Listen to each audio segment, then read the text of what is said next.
Value is a highly abstract concept that is often poorly understood and utilized in business.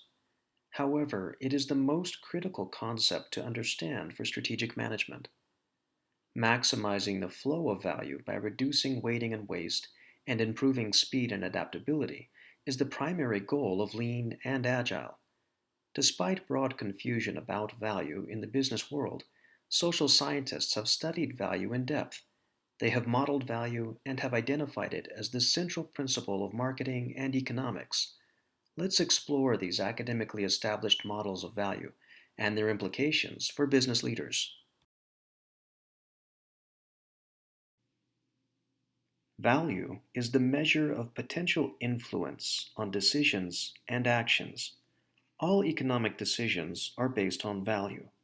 Higher value has a greater influence on decisions and more probability to cause action. Businesses create value in order to influence the customer decision-making process and to move customers to action. These actions vary and can include things like financial transactions, creating membership accounts, or advocating for a product, service, or brand. Value is calculated and measured as the quotient of perceived benefit over perceived cost. As perceived benefits increase, value increases. As perceived costs increase, value decreases. To maximize value, a business must increase benefits and lower costs. Perception is an essential element in assessing benefits and costs. The decisions and actions of target customers are only influenced by their own perceptions of benefits and costs.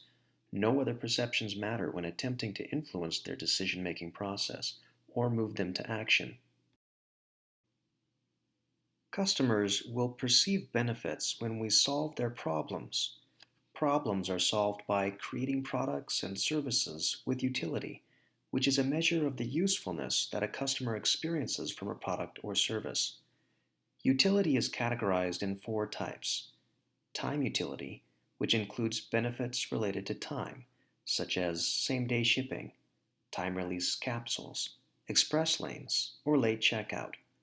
Place utility, which includes benefits related to location, such as front row seating, in-home hospice care, online shopping, or space tourism. Form utility, which includes benefits related to design or function, such as head-mounted displays, hand-stitched leather, self-driving cars, or multimedia education. Possession utility, which includes benefits related to ownership, such as owning versus renting a home, owning a lawnmower versus hiring a yard service, obtaining water rights, licensing software, or collecting art. Without creating utility to solve problems, a product or service lacks perceived benefits and cannot create value. Perceived costs are just as complex as perceived benefits. While the most obvious perceived cost is the purchase price of a product or service, several other costs factor into the decision-making process for both customers and businesses as they assess value. These costs include the many risks that may be inherent in a purchase decision, such as the risk of poor quality or service, the risk of excess time consumption, or even physical risk of harm from a product or service. Often a customer or business will pay more financial cost to reduce the risk cost of a transaction. Perceived costs also include opportunity cost, which is the cost of losing an alternative opportunity and all of its associated benefits by choosing one option over another. Switching cost, which is the cost incurred by transitioning from one option to another. Use cost, which includes the cost incurred by ongoing use of the product. And post-use cost, which includes the negative after effects of using a product or service. Reducing or trading various non-monetary costs based on customer perceptions is an important competitive strategy. All perceived costs must be considered when seeking to create value. To review, value is a measure of influence on decisions and actions, which is created by adjusting perceived benefits and perceived costs. Understanding this definition of value is a critical foundation for strategic business management. Strategic management is about competition. Without competitors, there would be no need for strategy. To survive and thrive, businesses must gain competitive advantage, which is defined as a sustainably higher contribution margin than competitors. Contribution margin should not be confused with profit margin. Contribution margin is the money left over after selling one unit and subtracting variable costs, such as materials and direct labor associated with producing and selling that unit. This leftover money contributes toward paying down fixed costs like rent and salaries that must be paid regardless of whether any units are produced or sold. Money left over after variable, fixed, startup, and all other costs are paid is profit margin. Without a sufficient contribution margin, a company can never make profit, and companies with a higher contribution margin than competitors will always have competitive advantage. To truly understand how value is used in strategic management, we must take a holistic view of both our market and our industry. Our market is a collection of all our customers. Our industry is the collection of all those who sell to our customers, including our own business and all of our competitors. When we consider both our market and our industry, we begin to assess value from two different perspectives: market value and business value. This value model shows the relationship between market value and business value. Market value is value perceived by our customers.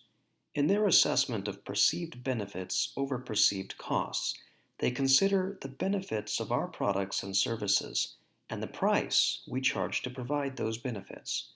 We should note that our customer's cost is our price. So market value is the difference between the customer's perceived benefits and the price they pay. While creating market value is important, it is not enough to give us competitive advantage. Market value can increase sales volume, but increasing sales volume will only be effective if we have a sufficient contribution margin. Accordingly, everything we do in business must be to increase both contribution margin and sales volume. Sales volume is improved by creating market value for the customer. Contribution margin is improved by raising our price and lowering our cost. We can raise our price without losing market value if we increase the perceived benefits for our customers. If we lower our cost, we can lower our price to increase market value. Or we can lower cost and leave our price unchanged to increase contribution margin. Adjusting benefits and price to create market value is called marketing strategy. Lowering cost to improve contribution margin or gain price control is called operations strategy. The combined ability to control marketing and operations strategy through raising benefits, lowering costs, and adjusting price is called business value. To be competitive, we must understand how to measure and create business value. With this baseline understanding of how to define, measure, and create value, we can now explore three ways to use value when making business decisions: value for investment decisions, value for prioritizing options, and value as a guide to adaptation. Let's begin by exploring how we can use value to make investment decisions that will maximize the flow of value over time. Value is not a static concept in business. Every business must create a steady and continuous flow of value to the market to remain competitive. As value flows to the market, cash flows back from the market to the business.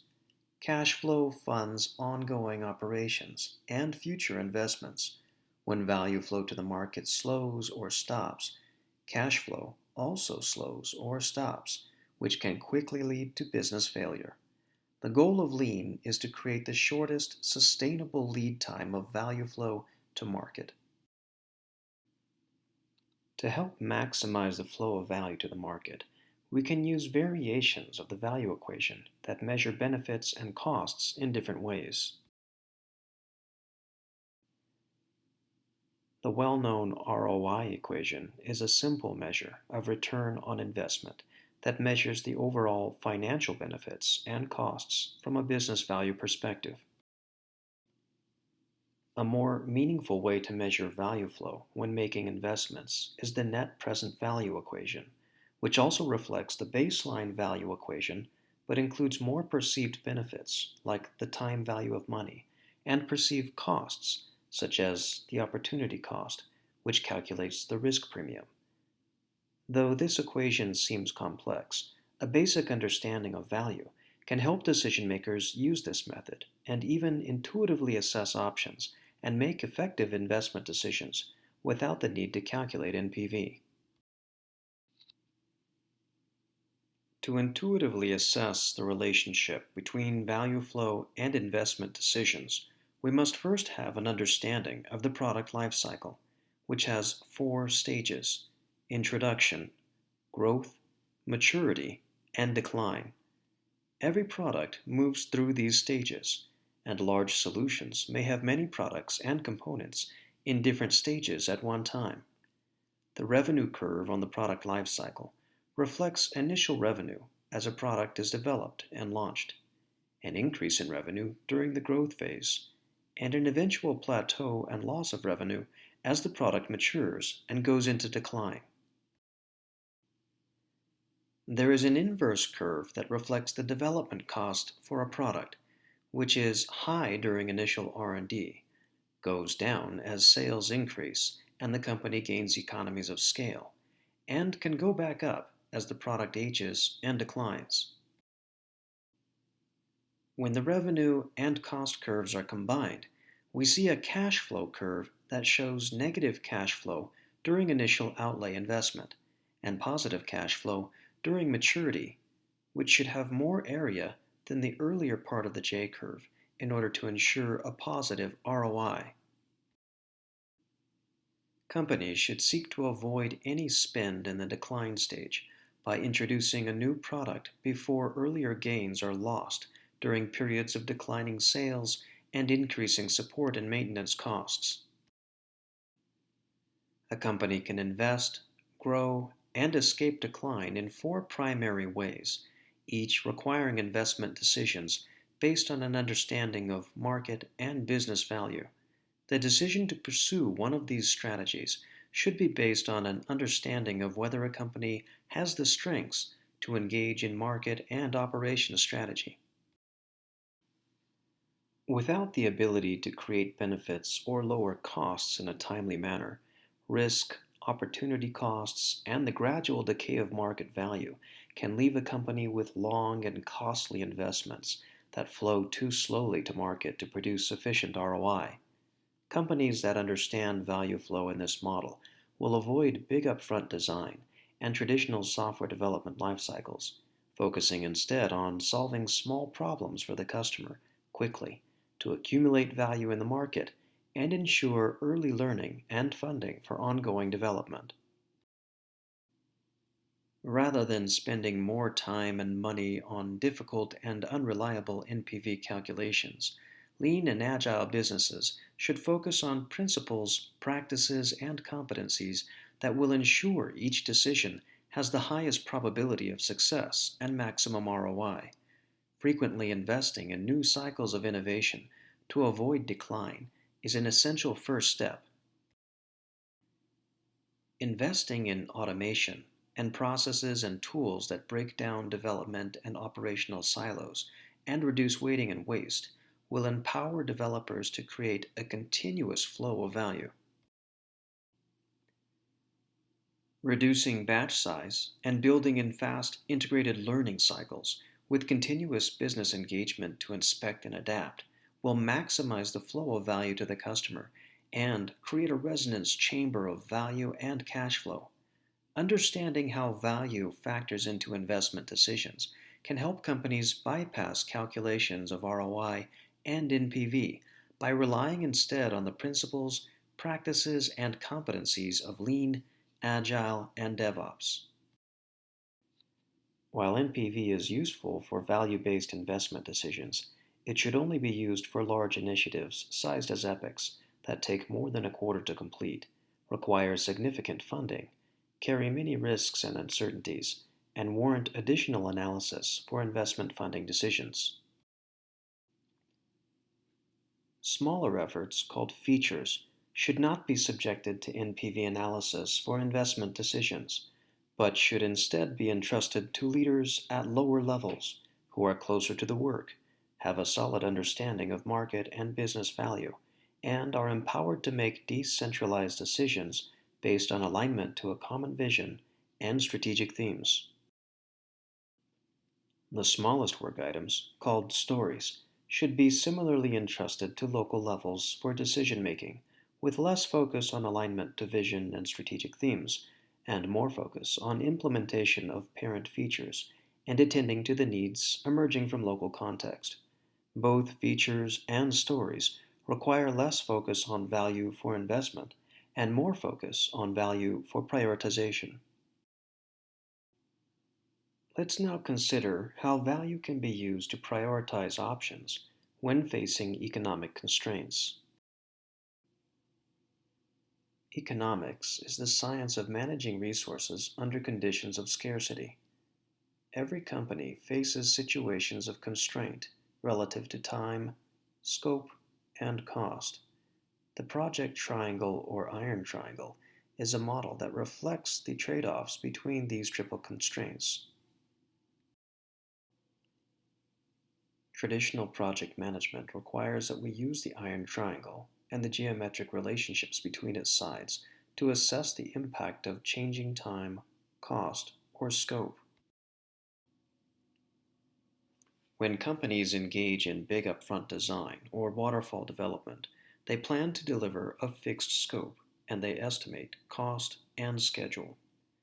Agile methodologies flip the iron triangle and instead create a fixed schedule of development within a short time box and on a predictable cadence with an associated fixed cost or run rate. The business must then estimate what scope can be completed within each iteration of the fixed schedule and cost. Companies transition to this agile approach to improve speed and adaptability. As they make this transition, they face self-imposed economic constraints on scope, and it becomes increasingly important to properly prioritize which work will be scheduled into the next fixed iteration. Market and business value assessments that measure the flow rate of value should be used to prioritize under these economic constraints. There are several common anti-patterns that should be avoided when prioritizing work under economic constraints. Though these methods are based on static and subjective value, they do not maximize the flow of value. These antipatterns include HIPPO, which stands for Highest Paid Person's Opinion. This occurs when a senior leader makes a unilateral decision without properly assessing marginal value or value flow rate. Squeaky wheel occurs when priority is given to the person who complains the loudest or draws the most attention. As noted earlier, ROI is also not sufficient to measure value flow, and measures like net present value require extensive risk and sensitivity analysis to be accurate. As with our assessment of value for investment, we can once again use variations of the value equation to measure benefits and costs in a way that will help us prioritize options. Value flow rate is the best measure of value for prioritization. Given that all work might eventually be attended to after higher priorities are completed, we focus on quantifying the cost of delay for any items that must wait. The cost of delay is higher for options that carry the most benefits. The standard measure for value flow rate is called weighted shortest job first and is based on the concept that doing the shortest job first is the best way to increase speed to market. However, the shortest job is usually not the most valuable job. Therefore, we must weight the shortest job by measuring value over job size. A more refined and detailed version of the weighted shortest job first equation is shown below. Note that cost of delay includes many factors, including market and business value, plus time criticality, plus risk reduction and opportunity enablement, all over duration. This simple marginal analysis helps us compare multiple options and their net effect on value flow. Those options with the highest value flow rate should be prioritized first.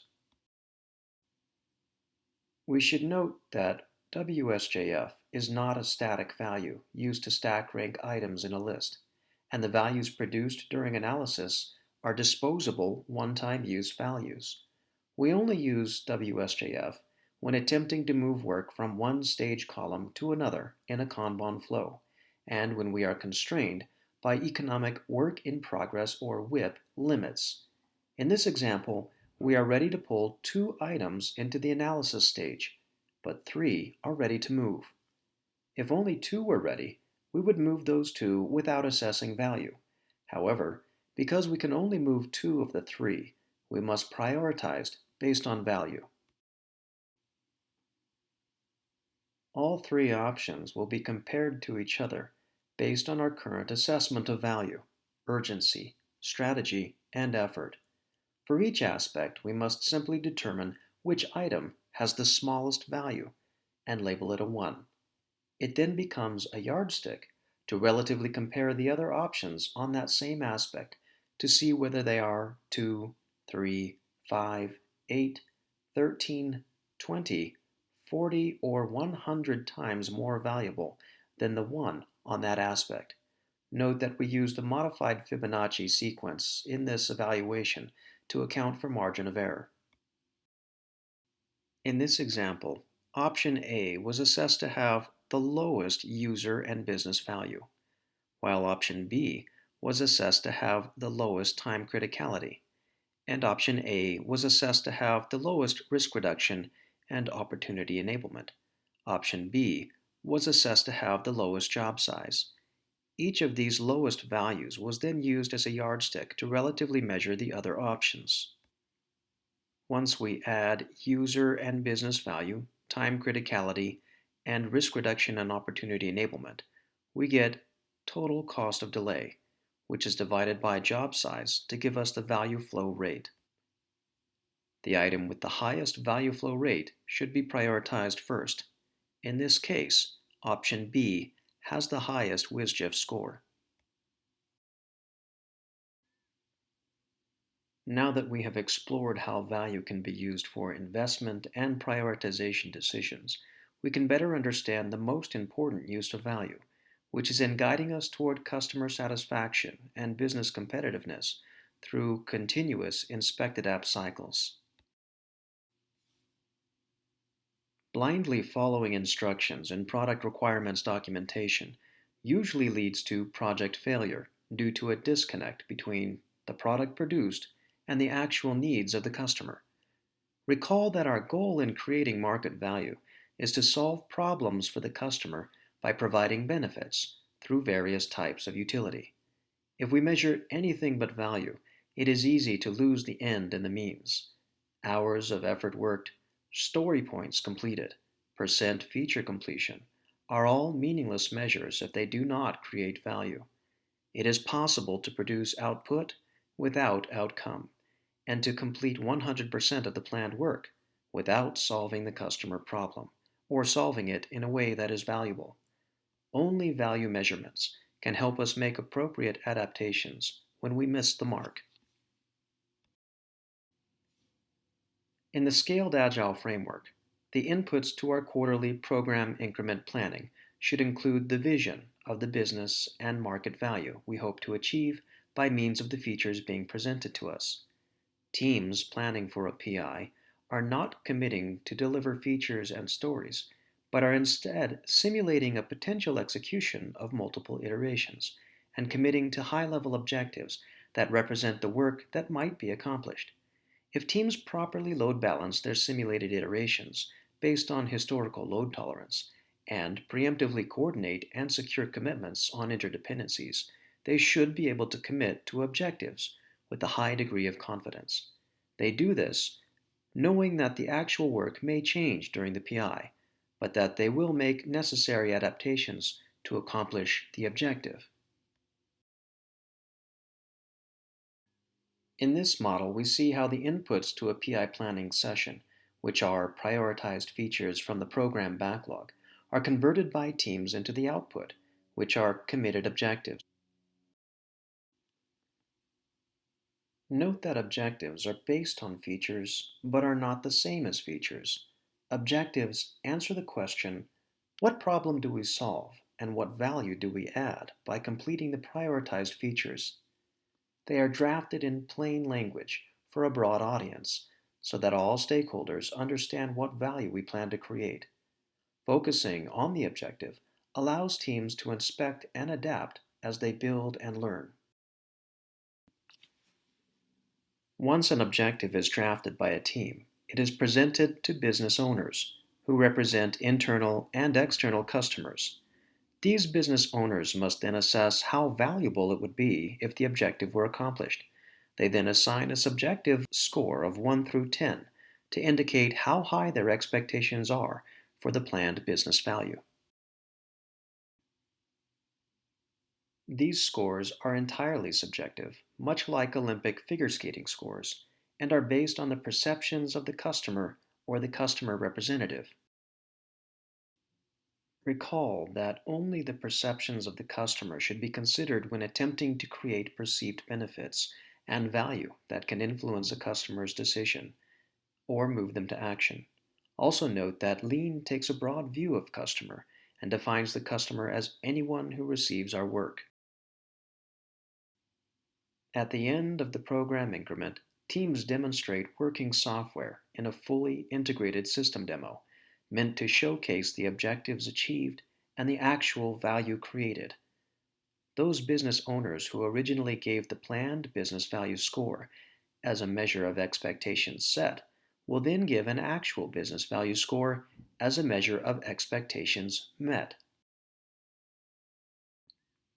Planned versus actual business value are then recorded over time as a measure of program predictability.